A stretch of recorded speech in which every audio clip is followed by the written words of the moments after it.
Hi everyone, and welcome to our channel. And I'm so glad you're here today. We're gonna chat about something many of us, especially as we get a little older, might find kinda awkward to bring up. It's something that often gets whispered about, or sometimes, sadly, just quietly put up with. I'm talking about bladder incontinence. Now, before anyone feels a bit shy or thinks about clicking away, please, just give me a few minutes. Because if you or someone you care about has ever had that unexpected little leak, that sudden dash to the bathroom, or that constant worry about finding a toilet, then this video's for you. My goal today is to shine a bright, clear light on this issue, to tell you what it really is, why it happens, and most importantly, to shout from the rooftops that it is absolutely, totally, not a normal or unavoidable part of getting older. You're not alone, believe me. Millions of people deal with bladder incontinence, and the good news, the really important news, is that it's a medical thing. And just like lots of other medical things, it can be figured out, it can be handled, and in many cases, it can even be fixed or get way, way better. So, let's take a deep breath together, and let's just talk openly about bladder incontinence. By the end of our little chat today, I hope you'll feel more clued in, more hopeful, and ready to take the next step towards a more comfy and confident life. So, let's kick things off with the basics. What exactly is bladder incontinence? Simply put, it's when you leak pee without meaning to. It's when your bladder decides to let go a little, or a lot, when you weren't expecting it. Now, this isn't about having a full bladder and just not making it to the bathroom in time because you were busy. This is about your body losing some of that control over your bladder that you used to have. This leaking can show up in different ways. For some, it might be just a few drops when they cough, sneeze, or laugh. You know, that little oops moment. For others, it might be a sudden, strong urge to go, and before you can even get your pants down, it's already happening. And for some, it might be a constant dribble, feeling like your bladder's never quite empty, and it just keeps overflowing. It's a common issue, yeah, and it does tend to get more noticeable as we age, and it affects women more often than men, especially after having babies or going through menopause. But here's the super important point again. Common doesn't mean normal, and it certainly doesn't mean you just have to put up with it. Think about it, lots of people get headaches, but that doesn't mean you just have to live with a headache every day, right? You get help. Bladder incontinence is no different. It's a signal from your body that something isn't quite working as smoothly as it used to, and guess what? That something can often be fixed or get a whole lot better. Now, just like there are different kinds of headaches, there are different kinds of bladder incontinence. Knowing which type you might be dealing with is really helpful because it points your doctor toward the best solutions. Let's look at the main ones. 1. Stress incontinence. This is probably the most talked about type, especially for women. Stress here doesn't mean you're worried about something, like emotional stress. It means physical stress or pressure on your bladder. So, if you find yourself leaking a little bit when you cough, sneeze, laugh, jump, lift something heavy, or even during exercise, like a brisk walk or a gentle jog, then you might be experiencing stress incontinence. Why does this happen? Well, imagine your bladder is like a balloon, and at the bottom of that balloon, there's a little valve that keeps it closed.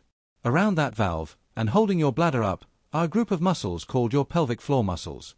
Think of them like a hammock or a strong sling that holds everything up. When these muscles get weak, that valve doesn't close as tightly as it should. So, when you cough or sneeze, that sudden pressure pushes down on your bladder, and if the valve isn't strong enough to hold it, a little bit of pee can escape. Common reasons these muscles might get weak include childbirth, especially if you've had a few kids, or if they were big babies. Also, as women go through menopause, the drop in certain hormones can make these tissues and muscles less strong. Even certain surgeries in that area can sometimes affect them. But remember, weak muscles can often be made stronger. 2. Urge incontinence, also known as overactive bladder. Have you ever felt that sudden, intense, gotta go now, feeling, and then before you can even get to the bathroom, or sometimes even as you're pulling your pants down, you leak?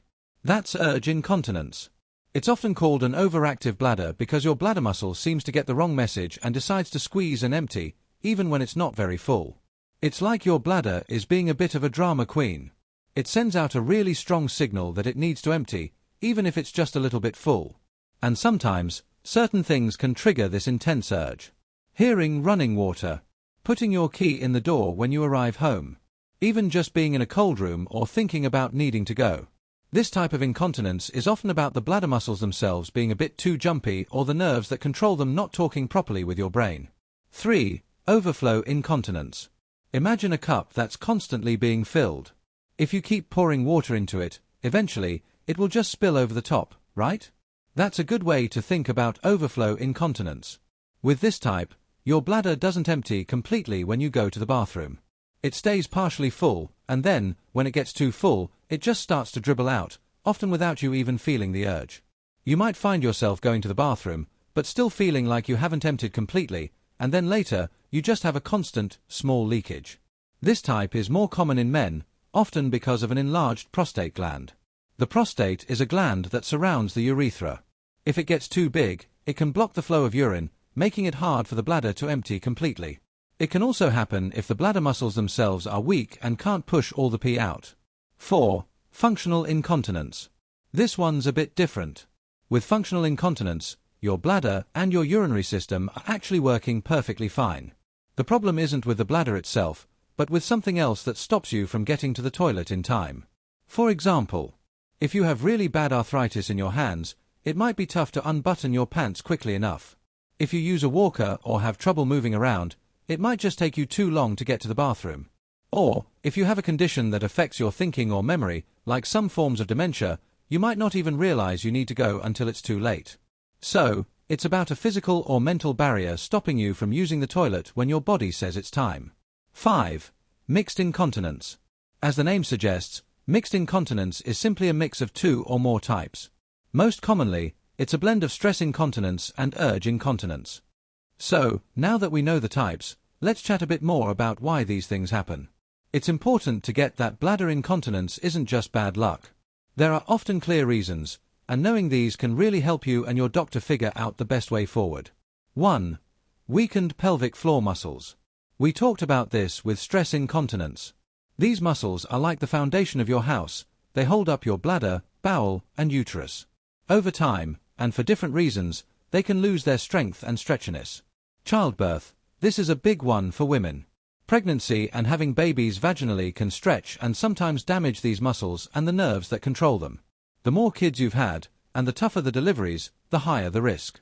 Aging. Just like other muscles in our body, our pelvic floor muscles can naturally get weaker with age if we don't exercise them. Chronic coughing. If you have a cough that just won't quit, maybe from smoking or a breathing problem, that repeated downward pressure on your pelvic floor can weaken it over time. Heavy lifting. Regularly lifting really heavy stuff can also strain these muscles. 2. Menopause and hormonal changes, for women. As women go through menopause, there's a big drop in estrogen levels. Estrogen helps keep the tissues around your urethra and vagina healthy and stretchy. When estrogen goes down, these tissues can get thinner, drier, and less flexible. This can affect how well your urethra is supported, making it harder to hold pee in, especially when you cough or sneeze. 3. Enlarged prostate, for men. For men, as you get older, it's super common for the prostate gland to get bigger. This is called benign prostatic hyperplasia, or BPH. The prostate sits right around the urethra, so when it grows, it can squeeze the urethra, making it tough for pee to flow out freely. This often leads to overflow incontinence, where the bladder can't fully empty and just overflows, or urge incontinence, because the bladder's working harder to push pee past the blockage. 4. Neurological disorders. Our bladder works thanks to a complicated network of nerves that send signals between your brain and your bladder. If these nerves get damaged or are affected by certain conditions, the communication can break down. Conditions like Parkinson's disease, stroke, multiple sclerosis, MS, spinal cord injuries, can all mess with these nerve signals, leading to problems with bladder control, often causing urge incontinence. 5. Chronic health conditions. Several ongoing health issues can also play a part in bladder incontinence. Diabetes. High blood sugar levels over time can damage nerves, including those that control your bladder, leading to less sensation or trouble emptying your bladder. Obesity. Carrying extra weight puts a lot of pressure on your bladder and pelvic floor muscles, making stress incontinence much more likely. Chronic cough. As I mentioned before, repeated, forceful coughing puts continuous strain on the pelvic floor. 6. Certain medications. Sometimes, the very medicines we take for other health issues can have an impact on our bladder. For example, diuretics, water pills. These are given to help your body get rid of extra fluid, but they make you produce a lot more pee, which can just overwhelm your bladder. Sedatives and sleeping pills. These can make you less aware of your bladder signals, so you might not wake up in time to go. Some blood pressure medications. Certain types can relax bladder muscles or affect nerve signals. Cold and allergy medications. Some decongestants can tighten the muscles around the bladder opening, making it harder to empty, while others can cause relaxation. It's always a good idea to go over all your medications with your doctor if you're having incontinence, as a simple tweak might make a big difference. 7. Urinary tract infections, UTIs, and constipation. These are often temporary causes, but they can definitely make you feel like you have incontinence. UTIs, a urinary tract infection, can really irritate your bladder, making it feel super urgent and causing you to leak. Once the infection is treated, the incontinence usually clears right up. Constipation. If your bowels are really full and you're constipated, the hard stool can press on your bladder, making it hold less or irritating it, leading to more frequent urges or even overflow. Sorting out constipation can often sort out this type of leaking. Now, let's talk about something really important, something that often gets missed: how bladder incontinence affects your daily life. It's so much more than just the physical hassle of a wet spot or needing to change clothes. For many, incontinence brings with it a heavy emotional load. There can be feelings of embarrassment, the fear that someone might notice, the shame of not being in control. Shame, feeling like it's a personal failing or something you have to hide. Anxiety, the constant worry about where the nearest bathroom is, or if you'll have an accident in public. Will I make it? What if I smell? These feelings are totally valid. It's a natural human reaction to something that feels so private and personal. But this emotional toll can lead to real changes in your life. You might find yourself pulling back from social stuff, avoiding coffee with friends, canceling plans to see a movie, or skipping family get-togethers because you're worried about not having a bathroom nearby or having an accident. Limiting travel, long car rides, bus trips, or even flights become a source of dread. Giving up hobbies or exercise. If you leak when you're walking, gardening, dancing, or playing with grandkids, you might just stop doing those things you love. Impact on relationships. It can even affect intimacy with a partner, leading to feelings of sadness or distance. This pulling back, this self-imposed isolation, can then lead to more problems like loneliness and even feeling down. It's a tough cycle. The incontinence causes worry, the worry makes you avoid activities, and avoiding activities makes you feel isolated and sad. But here's the crucial message: this doesn't have to be your story. Your feelings are valid, but they're not a life sentence. There's hope, and there are solutions. This isn't just about managing leaks, it's about getting back your confidence, your freedom, and your joy in life. So, if any of what I've said rings true for you, the very first and most important step is to talk to your doctor. I know, it can feel a bit awkward. But please, remember, your doctor has heard it all before. They're pros, and they deal with bladder issues every single day. It's their job to help you, not to judge you. When you go to your appointment, here's what you can generally expect. 1. Detailed medical history. Your doctor will ask you lots of questions. Be as open and honest as you can. They'll want to know: when did the leaking start? How often does it happen? What seems to make it worse? Coughing, sudden urges, etc. How much pee do you leak? How often do you go to the bathroom during the day and night? What medicines are you currently taking? Have you had any surgeries in the past? Do you have any other health conditions like diabetes or Parkinson's? Do you have trouble with constipation? 2. The bladder diary. Your doctor might ask you to keep a bladder diary for a few days, maybe 2 or 3 days. This might sound like homework, but it's super helpful. You'll simply write down the time you drink something and how much, the time you go to the bathroom and how much pee you pass, any times you leak, how much, and what you were doing when it happened. This diary gives your doctor a much clearer picture of your bladder habits and helps them figure out the type of incontinence you have. 3. Physical exam. Your doctor will likely do a physical exam. For women, this will usually include a pelvic exam to check the strength of your pelvic floor muscles and to look for any physical issues. For men, a rectal exam might be done to check the prostate gland. These exams are quick and important for ruling out other issues or finding out what's causing the problem. 4. Simple tests. They might also do a couple of simple tests. Urinalysis. This is a pee sample test to check for a urinary tract infection, UTI, or other issues like blood or sugar in your pee. Post-void residual, PVR, measurement. This test checks how much pee is left in your bladder after you've tried to empty it. It's usually done with a quick, painless ultrasound scan over your lower belly. If a lot of pee is left, it might suggest overflow incontinence or a problem with your bladder emptying properly. Remember, all these steps are about gathering info so your doctor can give you the most accurate diagnosis and the best treatment plan. Don't be afraid to ask questions during your appointment. Okay, this is where the real hope comes in. Once your doctor has a good handle on what's going on, there are so many effective ways to manage and treat bladder incontinence. We usually start with the easiest, least invasive options and move to more advanced ones only if we really need to. You've got choices. 1. Lifestyle changes, your first line of defense. These are often the easiest and most impactful changes you can make on your own, or with a little guidance. Smart fluid management. This might sound weird, but don't drastically cut back on how much you drink. If you drink too little, your pee gets super concentrated, which can actually irritate your bladder and make that urgency worse. Instead, spread your fluid intake throughout the day. Drink plenty during the day, but try to cut back on fluids a couple of hours before bedtime if nighttime leaks are a problem.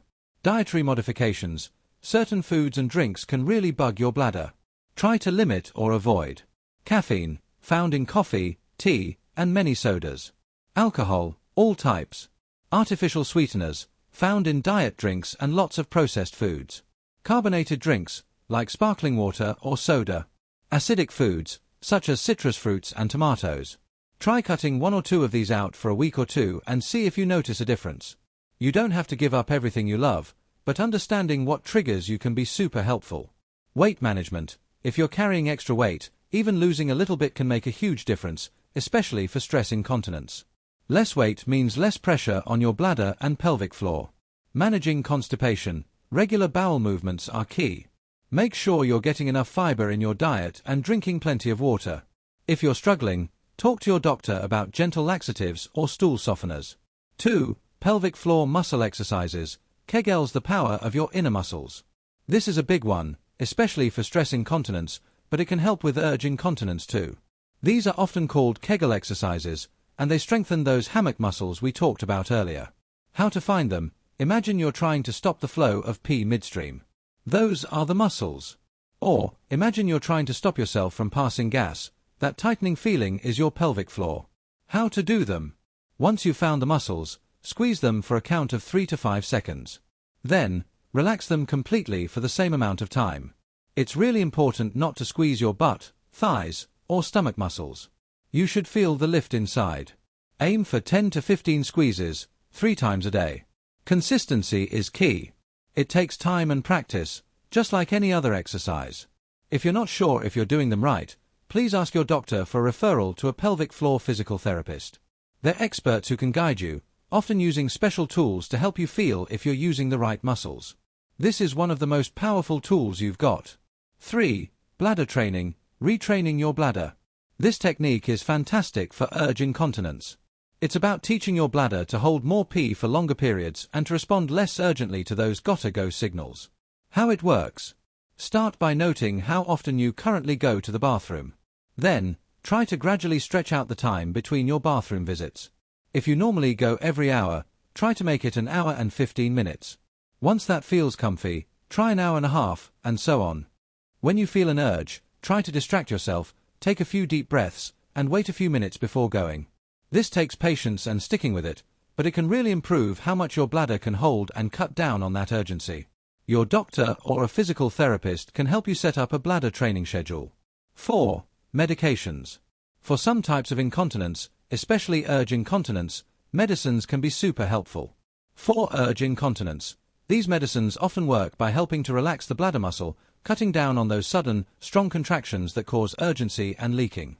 For stress incontinence, while not as common, some medicines can help strengthen the muscles around the urethra.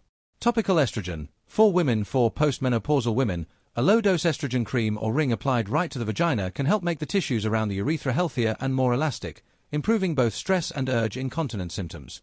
Your doctor will chat with you about the good and bad points of any medicine, including possible side effects, to find what's best for you. 5. Medical devices. Sometimes, a simple device can give you the support you need. Pessaries. For women, these are small, removable devices, often shaped like rings, that go into the vagina. They help to support the bladder and urethra, creating a physical barrier against leaking, especially for stress incontinence. They come in different shapes and sizes and are fitted by a healthcare professional. Urethral inserts. These are small, disposable devices that you can put into your urethra to block leaking. They're usually used for specific activities, like exercising, and you take them out before you pee. 6. Advanced treatments and procedures. If the simpler things haven't helped enough, your doctor might talk about more advanced options. These are usually considered after other treatments have been tried. Bulking agents. These are substances that are injected around the urethra to make the tissue thicker. This helps to close the bladder opening better and reduce leaking, especially for stress incontinence. Botox injections. For really bad urge incontinence, Botox can be injected right into the bladder muscle. It helps to relax the bladder, cutting down on those uncontrolled contractions and the feeling of urgency. The effects usually last for several months. Nerve stimulation. Sacral neuromodulation. This involves putting a small device, kind of like a pacemaker, under the skin in your butt. It sends mild electrical pulses to the nerves that control your bladder. These pulses help fix the communication between your brain and bladder, improving bladder control for both urge and sometimes overflow incontinence. Surgery. There are different surgeries designed to improve bladder support or create a sling to support the urethra. These are often very effective for stress incontinence, giving long-term relief. Your doctor will discuss if surgery is a good choice for your specific situation. I want to finish by saying this super important thing again. If you're having any kind of bladder leaking, no matter how small, please talk to your doctor. Don't wait until it becomes a huge problem that really messes with your life. Don't suffer in silence. Don't let embarrassment stop you from getting the help you deserve. Getting help early often means simpler, more effective treatments. A healthcare professional can accurately figure out what type of incontinence you have and suggest the best plan for you. Remember, bladder incontinence is a medical thing, not some personal failing. It's not something you just have to live with because you're getting older.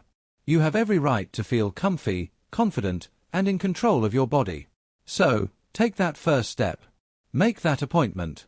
Chat with your doctor, check out the options, and take those active steps toward getting back your confidence and making your life better. You deserve to live a life free from the worry and embarrassment of incontinence. I truly hope this chat has been helpful and has given you some good info and, most importantly, some hope. If you found this video useful, please give it a thumbs up, share it with someone who might benefit, and subscribe to our channel for more health tips and discussions. And please, leave a comment below if you have any questions or if you'd like to share your experience. Let's build a supportive community here. Thank you so much for watching. Take care of yourselves, and remember, your health and well-being are always worth investing in. See you next time.